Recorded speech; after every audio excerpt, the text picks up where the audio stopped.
In this video, I will be showing you how to fix CAPTCHA image not showing. Let's get started. I start on my main browser page, then click the three dots menu at the top right corner. From the drop-down list, I go down and select Settings. This opens a new Settings tab. On the left sidebar, I click on Privacy and Security. Under this section, I click on Delete Browsing Data. A pop-up box appears. I click the drop-down for the time range and change it from the last hour to all time. Now I click the blue Delete Data button at the bottom right. The window updates to show that the data is deleted. Next, I click on Site Settings near the bottom of the Privacy and Security section. Then, I click on Third-Party Cookies. In the menu that appears, I select See All Site Data and Permissions. This brings up a list of all sites. I scroll down until I find chatgpt.com. I click on it to open its specific settings. Here, I see the usage information.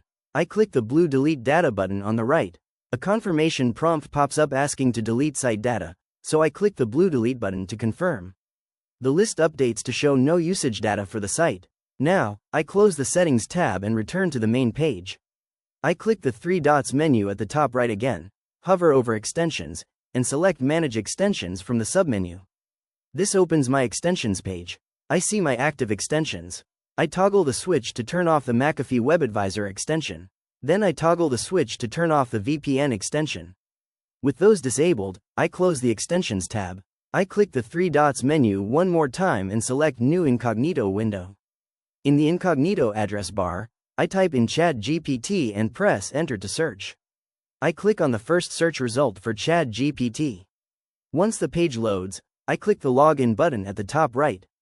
In the pop-up window, I click Continue with Google. On the Google sign-in screen, I click the email field and type in my email address. I click Next, then click the password field to type in my password, and click Next again.